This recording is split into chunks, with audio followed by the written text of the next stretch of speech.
Hello नमस्ते बच्चों।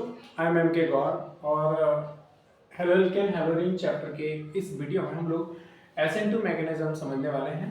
मतलब जिसको कहते हैं bimolecular nucleophilic substitution reaction. Bi मतलब दो मतलब bimolecular nucleophilic substitution reaction.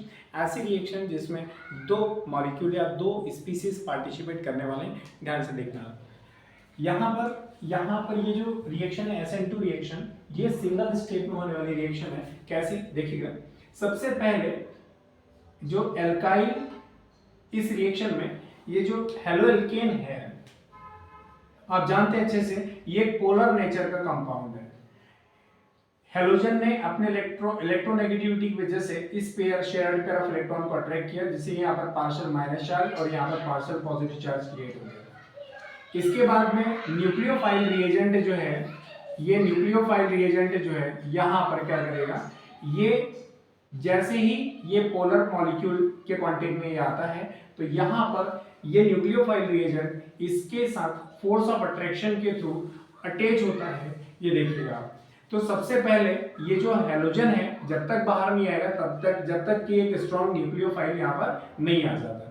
तो होता ये है कि यहाँ पर एक सॉल्वेंट लेते हैं, सॉल्वेंट जिसे एसीटोन ले सकते हैं, सॉल्वेंट के फॉर्म में एसीटोन ले सकते हैं। एसीटोन का फॉर्मूला मैं बता देता हूँ। देखिए CH3CO CH3, इसको एसीटोन कहते हैं। Very very most important compound for you, बहुत ही इंपॉर्टेंट है, याद रखिएगा। तो ये जो न्यूक्लियोफाइल है इस कार्बोकेटाइन पर फोर्सफुली अटैच हो जाता है टेम्परेरी। देखिए ये न्यूक्लियोफाइल रिएजेंट और यहाँ पर ये इनके बीच में फोर्स ऑफ अट्रैक्शन लगता है कार्बोकेटाइन पर और न्यूक्लियोफाइल रिएजेंट के बीच में।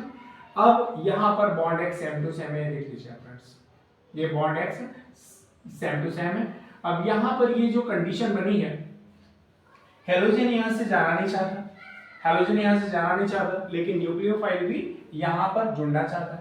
तो जैसे ही न्यूक्लियोफाइल जब टेम्परेरी यहाँ पर अटैच होता है तब ये जो कंडीशन बनी है इसको ट्रांजिशन कंपाउंड कहते हैं या ट्रांजिशन स्टेट कहते हैं। सॉरी, इसको ट्रांजिशन स्टेट कहते हैं बेटे। अब ये ट्रांजिशन स्टेट में ये जो कंपाउंड बना है ये इतना ज्यादा अनस्टेबल है, तो ये स्टार्टिंग में जो रिएक्शन होती है वो काफी स्लो होती है। इसके बाद में जब ये डिकम्पोज होता है तो जैसे ही इसने देखा कि न्यूक्लियोफाइल स्ट्रॉन्ग आ गया है, उसी समय क्या हो जाएगा बेटे, बाहर हो जाएगा, यहां से लोन पेयर लेके खुद बाहर चला जाएगा। तो यहां पर उसी की स्टेप है, कोई नई नहीं है। ये देखिए नेक्स्ट स्टेप में क्या होने वाला है, तो R बॉन्ड NU बन जाएगा, R bond NU nucleophilic substituted compound बन गया यहाँ पे, ये मेन प्रोडक्ट बन गया। और प्लस X जो है ये पूरा पेयर जाने की वजह से X के ऊपर क्या हो जाएगा, माइनस चार्ज क्रिएट हो जाएगा। तो ये था बेटे bimolecular nucleophilic substitution reaction. Bi का मतलब होता है बेटे दो स्पीसीज पार्टिसिपेट करने वाले हैं। ये टू का मतलब होता है इस रिएक्शन के अंदर टू स्पीसीज पार्टिसिपेट करने वाले हैं, इसीलिए इसको bye molecular nucleophilic substitution reaction बोला।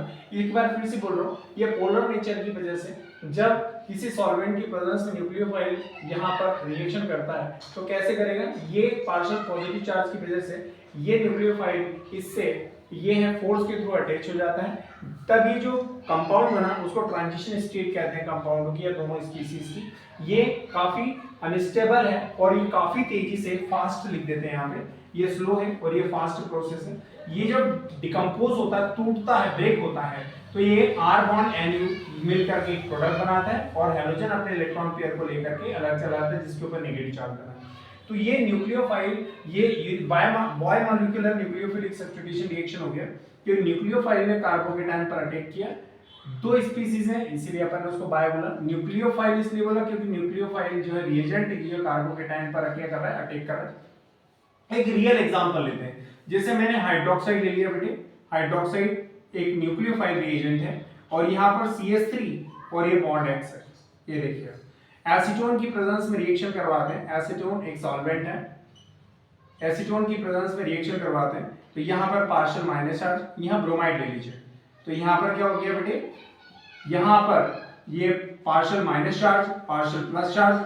अब यहाँ पर ये हाइड्रोक्साइड नेगेटिव आयन कार्बोकेटाइन पर फोर्सफुली अटैच होता है। ये देखिए यहाँ पर थोड़ा सा एरो यहाँ नीचे ले रहा हूँ क्योंकि इधर स्पेस नहीं। यहाँ पर OH नेगेटिव जो आयन है इसको आप ऐसा लिख सकते हैं, H को इस साइड O को इधर।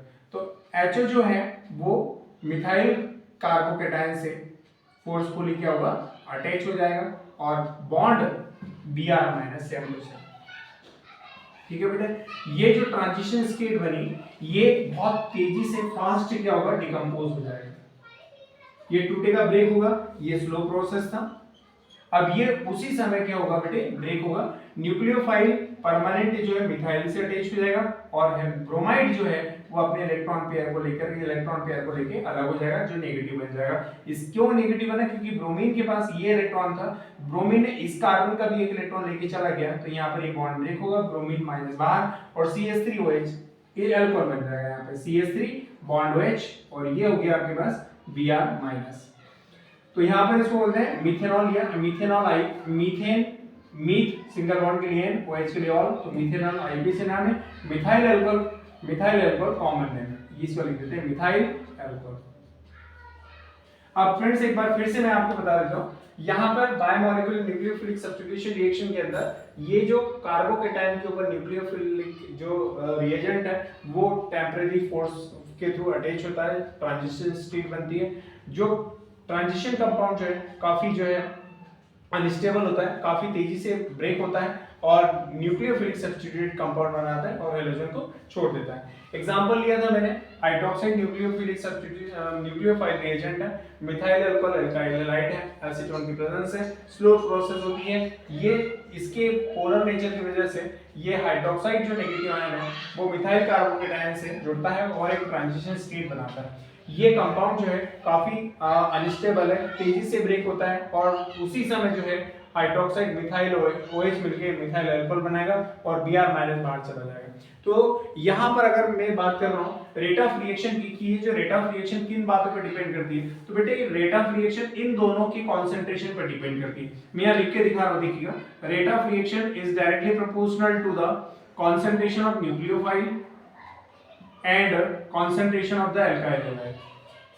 यहाँ पर प्रोपोर्शनल सिंबल हटाकर एक कांस्टेंट लगा देते हैं कि मींस दैट, या नहीं भी लगाएंगे तो आप डायरेक्ट बोल दीजिएगा, तो rate of reaction is directly proportional to the product of the concentration of the nucleophile and alkyl halide. फिर से बोल के दिखा रहा हूं, rate of the reaction is directly proportional to the product of the concentration of the nucleophile reagent and the concentration of the alkyl halide. तो यहाँ पर बेटे रेट ऑफ रिएक्शन को इफेक्ट करने वाले दो फैक्टर हैं, टू स्पीसीज हैं, इसीलिए इस मैकेनिज्म को क्या बोला मैंने, SN2 मैकेनिज्म बोला। ठीक है बेटे, तो इस वीडियो में बेटा बायोमोलिक्यूलर न्यूक्लियोफिलिक सब्स्टिट्यूशन रिएक्शन आपने समझी है।